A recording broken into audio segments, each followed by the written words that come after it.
అందరికీ నమస్కారం. నా పేరు మాధురి. ఆరోగ్యానికి సంబంధించిన పూర్తి ఇన్ఫర్మేషన్ తోటి మేము సిద్ధంగా ఉన్నాము. మరి బోలెడన్ని ఆసక్తికరమైన విషయాలు, టిప్స్ గురించి మనకు తెలియజేయడానికి మనతో పాటు ఉన్నారు celebrity homeo physician doctor Chetan గారు. నమస్కారం డాక్టర్ గారు. నమస్తే మేడం. డాక్టర్ గారు, అలానే ఈ మధ్య కాలంలో నర్వ్ వీక్‌నెస్ ఇది ఎప్పటినుంచో వింటూ వస్తున్నాము. సో, దీనికంటూ ఏదైనా స్పెసిఫిక్ డైట్ అంటూ ఉందా అండి? చాలా మందికి ఏం ఉంటదంటే నోషన్ నరాల్లో బ్లడ్ ఫ్లో అయితుంది అని అనుకుంటారు. హ్మ్. నరాల్లో బ్లడ్ ఫ్లో కాదు. నరాల్లో ఎలక్ట్రిసిటీ ఫ్లో అవుతుంది. ఓకే. రియల్ ఎలక్ట్రిసిటీనే. నరాలు బాడీలో కరెంట్ ఒక్క కాడికి వెళ్ళి ఇంకో కాడికి పంపిస్తాయి. అంటే వైర్స్ లాగా మన వైర్లే. బాడీలో. వైర్లే. బాడీలో వైర్లు అంటే నరాలు. ఇప్పుడు నేను ఈ చెయ్యి ఇట్లా ఎత్తాలి. నాకు నరం చెప్తుంది. బ్రెయిన్కి వెళ్ళి సిగ్నల్ వస్తుంది. చెప్తుంది చెయ్యి లేపు అనేసి. అయితే మన చెయ్యి లేస్తుంది. ఇప్పుడు బండి నడవాలంటే ఎలక్ట్రిక్ బండి అనుకోండి, కరెంట్ వస్తేనే నడుస్తుంది కదా. ఇప్పుడు నేను నడవాలంటే ఎట్లా నడుస్తా కరెంట్ లేదంటే నా బాడీలో? అవునా కదా? అవును. సో ఈ కరెంట్ సప్లై మొత్తం మేనేజ్ చేసేది నరాలు. ఓకే. ఇప్పుడు ఈ నరాల్లో కరెక్ట్గా కరెంట్ పాస్ అవ్వాలి. అయితే దానికి ఎలక్ట్రోలైట్స్ కావాలి. ఎలక్ట్రోలైట్స్ అని పదం ఎందుకు వాడుతున్నాం మనం? దీంట్లో నిజంగా ఎలక్ట్రిసిటీనే పాస్ అవుతుంది. అందుకే ఎలక్ట్రోలైట్స్ అని పదం వాడతాం. ఓకే. Sodium, potassium, calcium. ఇవి కాకుండా ఇంకా వేరే ఎలక్ట్రోలైట్లు కూడా ఉంటాయి.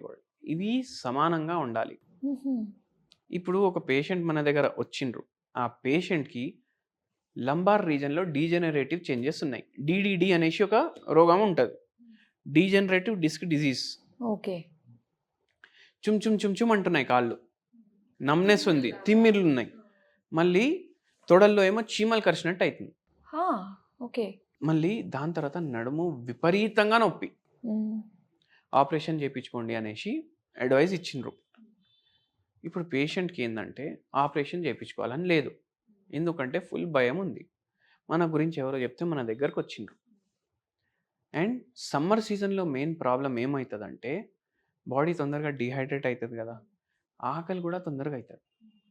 ఒక్కొక్కసారి ఇంకోటి ఏమవుతుందంటే పేషెంట్ తింటారు కదా, దాని తర్వాత వాళ్ళకు కొద్దిసేపటికి మళ్ళీ ఆకలి అవుతుంది.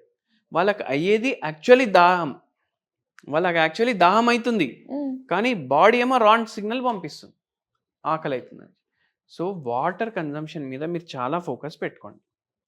షుగర్ వ్యాధి లేదనుకోండి, కొబ్బరి బొండా తాగాలి రెగ్యులర్. షుగర్ వ్యాధి లేదు పేషెంట్కి, అయితే కొబ్బరి బొండా తాగాలి. ఇప్పుడు కొబ్బరి బొండాకి నరాలకి ఏం సంబంధం? కొబ్బరి బొండా వాటర్లో ఎలక్ట్రోలైట్స్ ఉంటాయి. ఎలక్ట్రోలైట్స్ ఉంటాయి, అందుకే అది తీసుకోవాలి. నరాలు మంచిగా పనిచేస్తాయి. వ్యాధులు ఉన్న వాళ్ళు కూడా తీసుకోవచ్చు, ప్రొవైడెడ్ వాళ్ళకి షుగర్ వ్యాధి లేదు. కొబ్బరి బొండ ఇట్లా ఎలక్ట్రోలైట్స్ ఇస్తుంది. మళ్ళీ గ్రీన్ వెజిటేబుల్స్ ఉంటాయి కదా, డైలీ పప్పు వండుకుంటాం కదా, పప్పు కానీ సాంబార్ కానీ ఏదో ఒకటి ఉంటుంది కదా పక్క, లేదంటే పప్పు చారు అయితే ఉంటుంది కదా. డైలీ పప్పు చారులో కానీ ముద్దపప్పులో కానీ ఒక ఆకుకూర వాడండి. ఒకరోజు మునక్కాయ. గ్రీన్ వెజిటేబుల్స్, గ్రీన్ ఏదైతే కనిపిస్తుందో అది వాడచ్చు, ఎందుకంటే దాంట్లో కూడా ఎలక్ట్రోలైట్లు బాగుంటాయి. ఒకరోజు బెండకాయ, గ్రీన్ ఉంది కదా, ఒకరోజు బెండకాయ, ఒకరోజు దొండకాయ, ఒకరోజు పాలకూర, ఒకరోజు కొనగంటి కూర, ఓకే, ఒకరోజు గోంగూర. ఇట్లా డైలీ మేము పప్పులో కంపల్సరీ ఒక గ్రీన్ వెజిటేబుల్ ఉండాలి. మంచి మాత్రలో, అంటే ఏదో నేను పప్పు చారు చేసుకుంటున్నా ఇంతే వేస్తా అని కాదు, మంచి మాత్రలో ఉండాలి. గ్రీనే కనిపించాలి మీ పప్పు. అట్లా చేస్తే దాంట్లో కూడా ఎలక్ట్రోలైట్స్ ఉంటాయి, మినరల్స్ ఉంటాయి. ఇప్పుడు మినరల్స్ అవి ఇవి అంటారు కదా, ఈ దీంట్లో ఎక్కువ మినరల్స్ ఉంటాయి, దీంట్లో తక్కువ మినరల్స్ ఉంటాయి. ఆ మినరల్స్ దేనికి పనిచేస్తాయి? మన నరాలు కరెక్ట్గా నడవడానికే పనిచేస్తాయి, ఎందుకంటే ఎలక్ట్రోలైట్స్ లాగా పనిచేస్తాయి. ఓకే.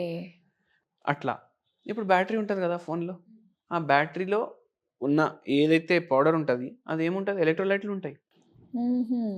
అయితే అవే మన బాడీకి కావాలి, ఎందుకంటే మన బాడీ నడిచేది కరెంట్ మీద. ఇప్పుడు ఈ పేషెంట్కి కాళ్ళు మొత్తం లాగడం, తిమ్మిర్లు, మంటలు అన్నీ ఉన్నాయి. అండ్ ఏముండే అంటే సరిగా నడక కూడా జర చేంజ్ అయిపోయి.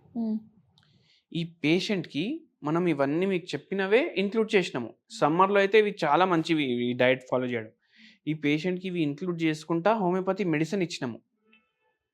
ఈ పేషెంట్కి ఆపరేషన్ అన్నారు కదా, 4 మంత్స్లో 70% సిమ్టమ్స్ తగ్గినాయి. 1.5 ఇయర్ మనం మందులు వాడిర్రు, మొత్తం దేవుని దయతోటి సెట్ అయిపోయింది. ఓకే. వితౌట్ ఆపరేషన్ తగ్గింది. సో నరాల ప్రాబ్లం ఉంటే కూడా మీరు ఈ డయట్లు మీ దాంట్లో ఇంక్లూడ్ చేసుకోవచ్చు. అండ్ చాలా బెటర్మెంట్ కూడా ఉంటుంది మీకు. నరాల నొప్పి లేదు అంటే కూడా మీరు ఇంక్లూడ్ చేసుకోవచ్చు, నరాలు స్ట్రాంగ్ ఉంటాయి. కొంచెం ఎవరన్నా కాస్త తక్కువగా తినడం, బయట ఫుడ్‌కి అలవాటు పడడం లాంటివి చేశారంటే వాళ్ళకి ఎక్కువగా ఈ నరాల బలహీనత వచ్చే అవకాశం ఎక్కువగా ఉంటుందంటారా?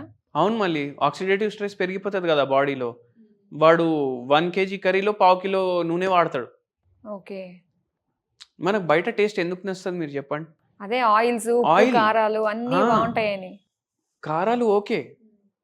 ఆయిల్ ఎక్కువ ఉంటే, ఫ్యాట్ ఎక్కువ ఉంటే ఫుడ్‌లో మన నోట్లో దాని టేస్ట్ ఎక్కువసేపు ఉంటది. ఓకే. నోట్లో ఎక్కువసేపు టేస్ట్ ఉండడం వల్ల మనం దానికి అడిక్ట్ అవుతాం. హ్మ్. ఇప్పుడు మీరు బయటది బిర్యానీ తినండి. ఎక్కువసేపు అంటే హోటల్‌లో బిల్ కట్టి మీరు ఇంటికొచ్చిన తర్వాత కూడా కొద్దిసేపు నోట్లో టేస్ట్ ఉంటది. ఇంట్లో బిర్యానీ వండుకొని తింటే కొద్దిసేపే ఉంటది టేస్ట్. హ్మ్. సో అది డిఫరెన్స్. అండ్ సాచురేటెడ్ ఫ్యాట్లు ఎక్కువ ఉంటాయి బయట ఫుడ్‌లో. కలర్లు ఉంటాయి, ఆర్టిఫిషియల్ ఫ్లేవర్లు ఉంటాయి. అందుకే మీకు నరాలు ఎఫెక్ట్ అవుతాయి, షుగర్ వ్యాధి అవుతుంది, బీపీ పెరుగుతుంది, వెయిట్ పెరుగుతుంది, నిద్ర సరిగా రాదు, ఇన్ని ప్రాబ్లమ్లు అవుతాయి. సో ప్రతి ఒక్కళ్ళకి అర్థం అవ్వడానికి మన బాడీలో కరెంట్ సరిగ్గా పనిచేయాలి అంటే, కరెంట్ సరిగ్గా ఫ్లో అవ్వాలి అంటే, మీరు చెప్పిన ఏదైతే చెప్పారో ఆకుకూరలు గ్రీన్‌గా కనిపించేవన్నీ కూడా డైట్‌లో ఇంక్లూడ్ చేసుకోవాలి. చాలా చక్కగా తెలియజేసినందుకు థాంక్ యూ సో మచ్ అండి.